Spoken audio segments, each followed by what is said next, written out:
Introducing aPriori.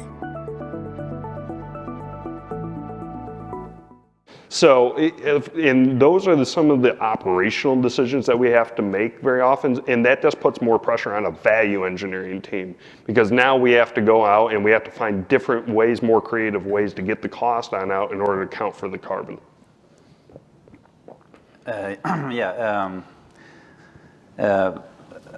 I'm coming from the cost.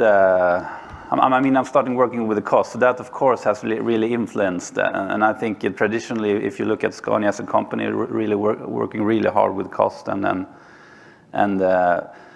now switching over, now going into a little bit uncertain future with all the electric truck and new development, etc. It's really a challenge how you put values, I would say, on all the decisions that we make in our development projects. I have one example now. It's a styling. There's a styling question. I mean, how much money should we put on the top of the battery that it looks good? So I think it's a kind of learning process now. Until now, I think the development at Scania has been pretty predictive. We're doing the trucks, we are improving the diesel engines, etc. But right now we are standing in complete new reality so that's it was a really good question, and I have no good answer actually. More than that, we are learning. But if I could maybe just add on to that, is from my perspective, being the value engineering team, part of your responsibility too is to paint the picture.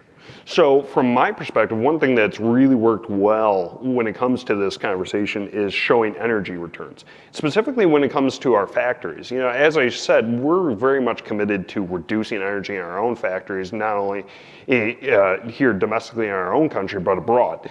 And because of that, when we're doing these models, it's not so much as just looking at maybe carbon choices around material and things of that nature. It's also looking at just taking energy out. Like, let's just keep it simple. How much money do I save from not putting it into the product?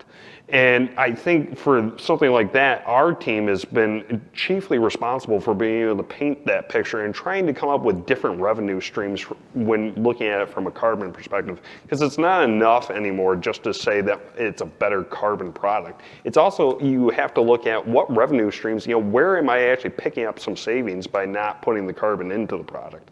As I said, operational carbon, it's about 99% of a chiller. Embodied carbon, very little amount, but that's not how it's going to be forever. You put a couple of solar cells onto a chiller, and now all of a sudden 99% turns into zero real quick. So because of that, me and my team are focused on embodied carbon only. Operational carbon is something that I focus on with the business units and their leaders. We have a great leadership team in each of our business units focused on operational carbon because they know the product roadmap going forward, and that takes a little bit of the burden off our value engineering team because now we know more precisely what we can control. aPriori, making profitability and sustainability a reality for a better world.